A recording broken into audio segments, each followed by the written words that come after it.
Bon, toute nouvelle technologie, في الأول كتكون la dépendance. On essaie de découvrir, on essaie de voir les limites ديالها. Est-ce que ça va remplacer des tâches qui sont effectuées par l'être humain ou par la personne?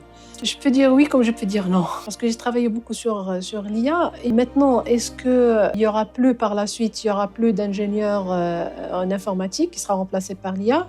Alors, في المغرب شنو المشكل اللي عندنا؟ Il y a deux blocages. Le premier, c'est que كاينه la demande plus que l'offre. Les métiers qui vont apparaître au Maroc, عندي data science, عندي data analyst, عندي architecte de système IA qui sera le mieux payé.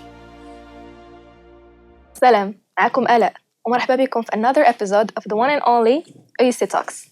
اليوم أنا فرحانة بزاف، ماشي غير حيت غنصوروا episode جديدة ديال UIC Talks, but because I'm here hosting one of my favorite professors in إنساق نضرة. Today I'm hosting the one and only Madame عواطف أمين. Oh, merci Ella. مرحبا بك معنا. Merci, c'est très gentil. Merci Ça fait beaucoup. plaisir Merci beaucoup. de papoter et de débattre avec vous. Papoter, Inch'Allah, ما بغيناش نديرو الديبا. Inch'Allah. Donc Madame, si vous pouvez vous introduire, parlez-nous de vous. D'accord, donc professeur Awatef Amin à l'ENSA de Knetra. Donc j'ai intégré l'ENSA en 2010. Donc ça fait maintenant 14 ans, 15 ans. Voilà. Bon, je travaillais sur le machine learning. Comme application, c'était la reconnaissance faciale pour le contrôle d'accès, biométrie, etc. Après, j'ai migré vers le domaine médical, c'est-à-dire travailler sur les données médicales, toujours avec machine learning et un petit peu de deep learning. Ensuite, كنت خدمت في واحد le projet مع le ministère de Transport pour la sécurité routière, pour tout ce qui est sécurité de piétons, sécurité de conducteurs et même pour les voitures connectées, pour réduire un petit peu le taux d'accident اللي كاين في المغرب. Et bien sûr, bon, comme prof invité, j'avais l'occasion d'être prof invité au Canada, à Linz, en Autriche, et Koweït, je pense. Et dernièrement, c'était en Inde. Donc, c'est dans le cadre de recherche. Et en même temps, bon, ça colle avec ce que je fais comme recherche sur l'intelligence artificielle, machine learning, deep learning et traitement d'image, bien sûr. Masha'Allah, Voilà. beaucoup d'expérience. Merci. Je suis très heureux. Donc, vous avez autant parlé de machine learning AI. Donc, we're not gonna warm up. We're gonna go straight to the point. Okay. اليوم غنهضروا على AI. غنهضروا على بزاف د الحوايج في AI. Donc, je pense que ma première question ما غتكونش هي واش خصنا نستعملوا AI ولا لا, parce que c'est quelque chose qui est déjà très dépassé. Oui. Je vais surtout demander comment, en tant qu'étudiant ingénieur surtout, il faut utiliser l'AI de façon qu'on apprend à partir de ces tools-ci, mais d'une façon à nous remettre un excès d'utilisation qui va nous poursuivre ou là nous brûler notre propre effort et notre propre créativité. Voilà, c'est la dépendance. Oui. نقدر نقول بأن la dépendance, bon, toute nouvelle technologie, في الأول كتكون la dépendance. On essaie de découvrir, on essaie de voir les limites ديالها. Est-ce que ça va remplacer des tâches qui sont effectuées par l'être humain ou par la personne? Après, on s'adapte. Donc c'est ça ce qu'il faut aller vers, c'est-à-dire la tendance, c'est de s'adapter. Donc un élève ingénieur ou là un ingénieur ou là quelqu'un qui travaille dans un domaine, quel que soit le domaine, خصو يعرف كيفاش يستعمل l'IA ou là la nouvelle technologie d'une manière générale. Donc ملي بانوا les réseaux sociaux, on était trop attachés, trop flattés par les réseaux sociaux. Donc on passait des heures et des heures et par la suite peut-être toute la journée. À la fin de la journée, si on veut voir ou là savoir شنو هو le rendement ديالنا, qu'est-ce qu'on a appris, كنلقاو rien. Peut-être des futilités du n'importe quoi, il bouffe un petit peu le temps ديالنا ومن بعد il n'y a pas un surplus ou شي حاجة اللي إضافات ليا comme personne, soit dans la vie personnelle ou dans la vie professionnelle. Mais c'est la même chose que l'IA. Donc l'IA, elle est venue pour résoudre quelques problèmes au niveau de temps, pour dégrossir des problèmes, pour évaluer des options, mais pas pour remplacer l'être humain. Donc il faut pas le prendre comme ça. Le remplacer dans le jugement humain, c'est-à-dire le sens de critique, le sens d'analyse, etc. Donc l'IA, comme ce que j'ai comme expérience, il remplacera jamais l'être humain. Maintenant, pour l'ingénieur et surtout en informatique, je pense qu'il faut exploiter les outils de l'IA dans plusieurs niveaux et sur plusieurs niveaux dans mon cursus universitaire et même après. Donc, par exemple, puisque on est de spécialité informatique et vous êtes aussi de spécialité informatique, par exemple, si je prends un module où je ne suis pas trop à l'aise, donc je peux récupérer quelques concepts qui sont un petit peu complexes, je les développe et je les analyse avec ChatGPT, d'accord, que la plupart ils utilisent, donc que ce soit l'éducation d'une manière générale, c'est la tendance, que ce soit pour l'étudiant ou pour le prof, il ne faut pas le nier. Donc, je peux développer le concept qui est complexe, les ambiguïtés que j'ai, je les prends comme étant des fiches de révision. Donc, pour approfondir mes connaissances et pour apprendre en même temps. Donc, si j'arrive pas à comprendre par exemple, soit le chapitre ou la séance, j'ai pas pu la comprendre, je passe en utilisant un outil d'IA qu'on appelle le Obsidian, je pense, si je me rappelle très bien. Il crée les fiches de révision, je les récupère, à chaque concept qui est ambigu pour moi, et j'essaye de le reformuler, de le restyler avec un autre outil IA. Donc, j'ai utilisé beaucoup en fait, à chaque niveau, je peux utiliser des outils IA, mais qui vont m'aider dans l'apprentissage. Donc, une fois que j'ai ces fiches, je peux les créer sous forme de rapport. Je peux retravailler ce rapport-là en utilisant, par exemple, un autre outil comme Grammarly ou la DeepL, d'accord, pour reformuler. Et si je reformule, je ne dois pas passer juste pour le résultat final et le générer et l'obtenir, c'est bon, c'est fini. Non, je dois apprendre avec le passage. Peut-être que je vais développer une autre compétence. Il y a, par exemple, la narration éloquente. Je vais devenir balira fil الهضرة ديالي, j'apprends. Mais sinon, si je prends directement le résultat, ça n'a pas de sens. Donc, automatiquement, je laisse la place à l'IA pour me remplacer. D'accord, un de ces jours. Après, une fois que j'ai les étapes, donc la programmation, on a ce qu'on appelle autocomplétion. Des outils d'assistance au code. C'est-à-dire, il y en a des tas d'outils qui peuvent, par exemple, générer des codes. Parmi eux, c'est ChatGPT aussi. Mais il y en a d'autres qui sont spéciaux pour le codage avec le langage choisi. Et je peux compléter le code, mais pas tout le code pour ne pas remplacer l'ingénieur, et juste des blocs qui sont répétitifs et que je maîtrise. Dans ce cas, j'apprends à chaque fois que je génère un petit bloc ou une ligne de code, j'interprète avec le code. Ensuite, ça doit, si je le répète pour les modules diaouli kamlin ou là pour des modules, vraiment, je veux acquérir des compétences. Des modules, le descriptif ou la formation. Je peux aller vers ce qu'on appelle l'apprentissage adaptatif intelligent. C'est-à-dire cet apprentissage, il va vous aider à acquérir d'autres compétences dans d'autres modules que vous voulez, ce que vous faites avant l'auto-formation.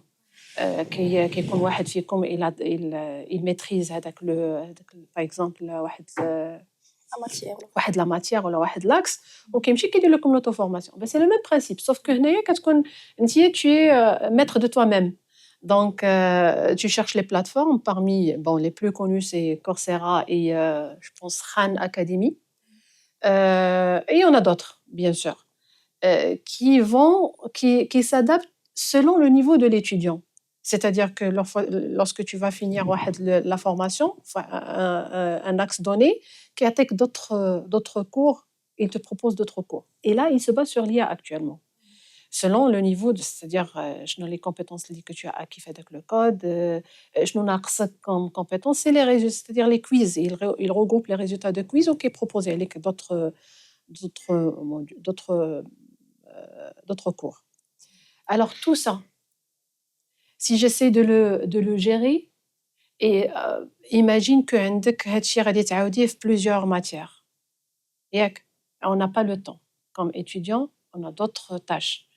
Et si j'utilise par exemple un outil d'IA pour la gestion de projet, pour gérer les tâches, pour gérer la révision, pour gérer la concentration, pour donner les priorités. Est-ce que la tâche, je vais apprendre le module, est-ce que je vais donner une priorité élevée ou la faible ou la moyenne? Donc, ça peut être géré par un autre outil IA qui est pour la gestion de projet. Et là, si je travaille comme par exemple, je suis sur plusieurs niveaux et j'apprends et j'utilise l'IA, je vais contrôler l'IA. Je ne serai pas contrôlée par l'IA. Donc, et tout ça, fait de la série d'apprentissage et d'utilisation d'IA. Je suis en train de construire un ingénieur qu'une fois il va frapper la porte de l'entreprise où il a déjà les compétences, automatiquement il sera pris. Donc, il ne va pas rentrer dans la concurrence avec d'autres candidats. Évidemment. Voilà. Vous avez totalement raison. Donc, durant votre intervention, vous avez mentionné pas mal d'outils de développement logiciel et tout, utilisés soit pendant votre étude de formation ou la post-graduation. Est-ce que vous pouvez nous mentionner en plus de détails quelques outils ainsi? Les outils, quel niveau? Le développement logiciel ou c'est-à-dire à quel niveau? Ou là, d'une manière générale? Peut-être d'une manière générale. Ça dépend de la spécialité que vous voulez avoir par la suite. Donc, par exemple, je vais suivre le développement. Maintenant, les outils utilisés pour le développement, qu'il y a l'automatisation, on dit les tests et le debugging. Donc, comme étant l'entreprise ou là, une boîte, que ce soit start-up ou là, une boîte ou là, une entreprise qui est multinationale, aucun dit que l'entreprise, il utilise par exemple les outils IA. Il peut automatiser le test. Maintenant, on ne parle plus d'ingénieur qui fait le test ou le debugging parce qu'il y a des outils qui font ça. Et ils le font très bien et très rapide. Comme par exemple le DeepBlue, test IM, ou la IM. Donc, il cherche les bugs qui vont poser des problèmes par la suite. Ça pour l'automatisation de tests. Mais pour le développement, il y en a des tas d'outils pour le développement, pour aider le développeur à ce qu'il améliore ses compétences au niveau de développement et surtout pour le gain de temps. C'est-à-dire, lorsque je serai en train devant mon PC où j'essaie de résoudre la problématique donnée, donc je vais de la conception jusqu'à le déploiement. Et qu'il y a des parties de la série اللي ممكن نخدم فيها les outils comme Tab9 ou là GitHub Copilot qui sont développés par GitHub et OpenAI. Que c'est un niveau un petit peu supérieur, c'est pour les seniors, c'est pas pour les débutants et ça marche très bien. Donc ce sont des outils qui sont utilisés pour le développement. La gestion de projet, ça aussi ça va trop vite. C'est-à-dire que maintenant le projet, j'ai eu des retards par exemple et j'ai eu l'avancement de le projet quand on dit des tâches qui n'ont pas été bien accomplies. C'est soit dû à une ressource qui est par exemple financière ou la matérielle ou là peut-être humaine, c'est les compétences, ça manque de compétences. Ou là par exemple une tâche, une personne qui n'a pas accompli la tâche correctement, par manque d'expérience ou là par manque de compétences, ce que vous voulez. Donc maintenant, on dit qu'il y a des outils pour la gestion de projet qui gèrent ça. C'est-à-dire, après avoir maintenant effectué plusieurs projets pour l'entreprise, quand bzaf ديال les projets, واحد il a été bien réussi, واحد à 50% de réussite, واحد à 70% de réussite, واحد c'est 100% de réussite. Et c'est dans le même, c'est-à-dire il y a un l'axe de travail, d'accord? ديالها كتاخذ les projets juste في واحد le domaine d'expertise. Donc on dit des modèles la gestion de projet, des modèles de prédiction qui estiment et la durée et le budget et les ressources, l'allocation de ressources. C'est-à-dire donc les ressources ils se partagent sur 3, c'est matériel, humaine et financière. Donc je peux générer une planification et gestion de processus que je peux utiliser pour postuler à un nouveau projet. Donc il y en a des tas d'outils qui vont dans ce sens, il faut savoir les utiliser. Et comme étant un ingénieur, par la suite un ingénieur lauréat, par exemple, de l'ENSA, il faut s'adapter à utiliser ces outils-là. Donc, vous avez mentionné pas mal d'outils Oui. d'automatisation, pas mal d'outils de gestion, pas mal d'outils de division des tâches même, Mhm. même des outils de test et de debug. Donc, encore bien, tout ça, c'est peut-être dans un agent IA. واش ما نقدروش نوصلوا لان agent اللي peut-être prendre la place ديال هاد l'ingénieur هذا هاد l'ingénieur médiocre كما قال مارك. Euh, je peux dire oui comme je peux dire non. Parce que, bon, je suis toujours, parce que j'ai travaillé beaucoup sur l'IA, et je suis toujours pour le fait que l'être humain ne sera pas remplacé. Il ne peut pas être remplacé. Parce que, من بعد كي يكونوا des erreurs, من بعد كي يكونوا des maintenances, des gestions, c'est-à-dire de l'agent IA. Peut-être qu'il peut accomplir, on sera flatté, on est flatté pour le moment par l'utilisation de l'IA. Mais ça doit rester comme moyen et pas comme remplacement. Maintenant, est-ce que il y aura plus par la suite, il y aura plus d'ingénieurs en informatique qui sera remplacé par l'IA? Pour le moment, au Maroc, c'est pas le cas. Donc, on a encore le temps. Parce que c'est vrai que dans le monde entier, ça va trop vite. Et on parle de beaucoup de choses, comme par exemple en Chine, on a la voiture autonome. C'est-à-dire, il n'y a pas de driver là-dessus. Mais si elle tombe en panne ou là, quand fait un bug, là, ça représente un danger. Donc, il y aura toujours quelqu'un derrière, un être humain derrière, qui peut contrôler avec la situation de danger ou la d'urgence. D'accord? Maintenant, pour l'ingénieur, et surtout au Maroc, ou là d'une manière générale, pour un ingénieur en informatique, il doit s'adapter, il doit développer les soft skills, c'est-à-dire au niveau de créativité, au niveau d'innovation, au niveau... Parce que l'IA, il se base sur des modèles. Et donc les modèles, ce sont des modèles qui se basent sur les mathématiques appliquées, sur les statistiques, sur la probabilité, etc. Donc si je maîtrise les outils mathématiques, je peux créer d'autres modèles, c'est-à-dire toujours qu'il y a la mise à jour. Je ne peux pas m'en dépasser d'un être humain, parce que c'est lui qui a généré l'IA. Comment il va le remplacer?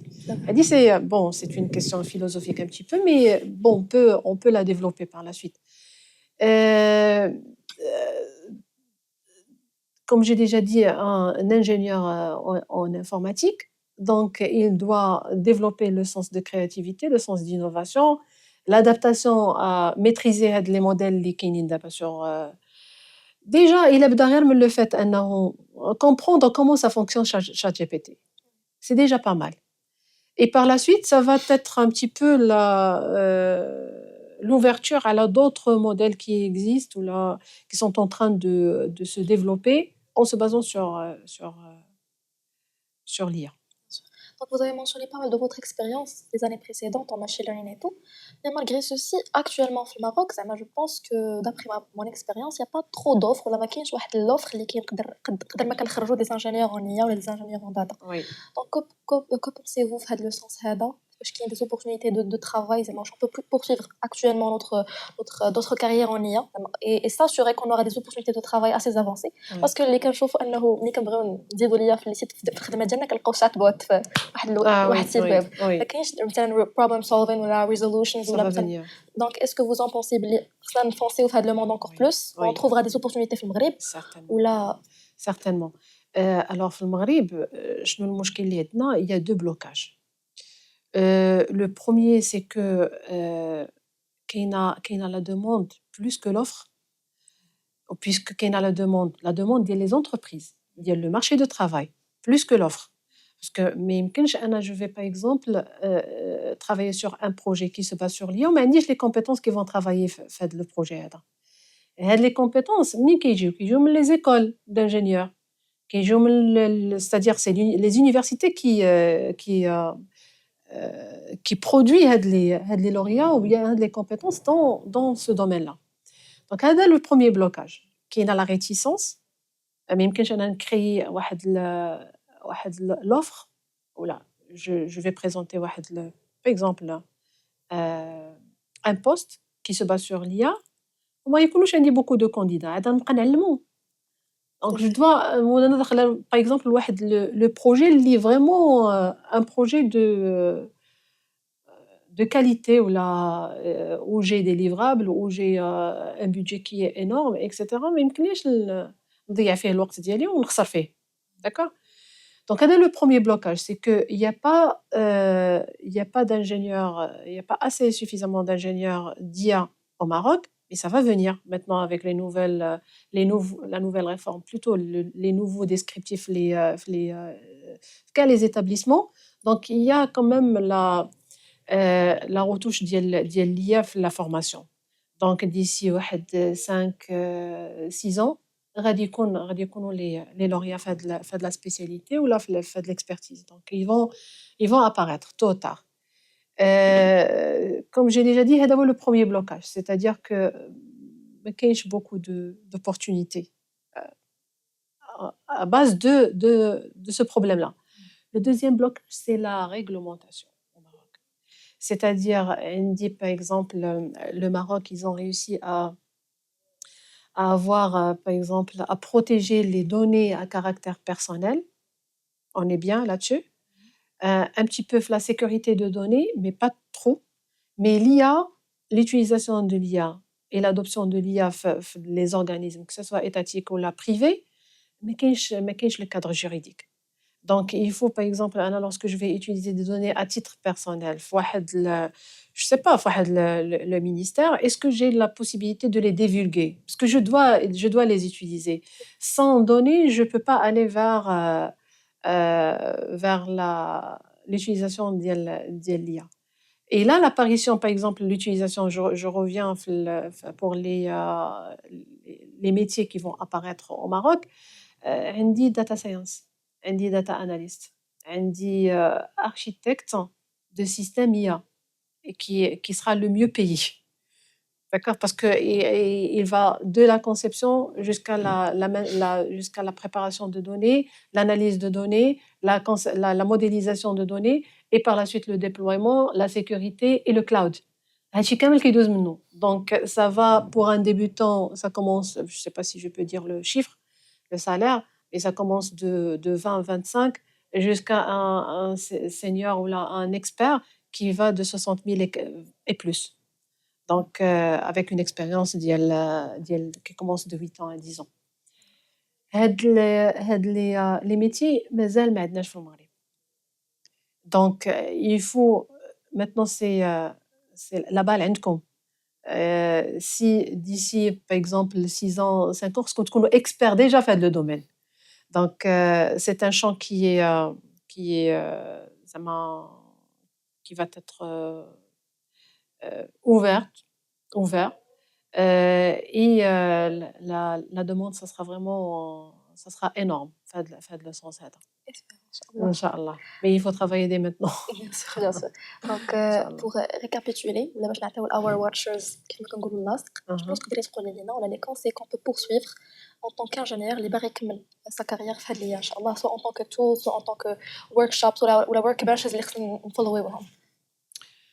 Bon, je me rappelle فاش كنت كنوجد الدكتوراه كان le directeur de thèse ديالي ملي كتكون عندنا une séance de travail كيعطيني des tâches à faire. كنقول ليه وقتاش عطيني ان ديلي بور كو انا باش نعرف راسي وقتاش غادي كيقول لي ايير. خصني هادشي هذا لو ريزولتا ايير. علاش ça veut dire que le plus tôt possible. الا كنت باغي نكون باغ اكزومبل سبيسياليست داتا ساينس, خصني tout d'abord نخدم على les bases, les outils qu'il faut utiliser pour être expert en data science.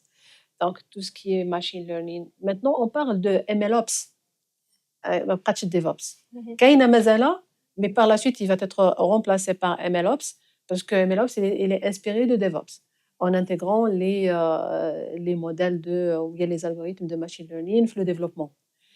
Mais il faut un ingénieur en ça. Par exemple, si on a par exemple un projet par exemple e-commerce qui va recommander les produits, il a même un ingénieur en MLOps, ça va pas aboutir. Le modèle, une fois il est conçu, on m'a dit l'ingénieur qui va soit entraîner, soit faire la mise à jour des données, il est obsolète.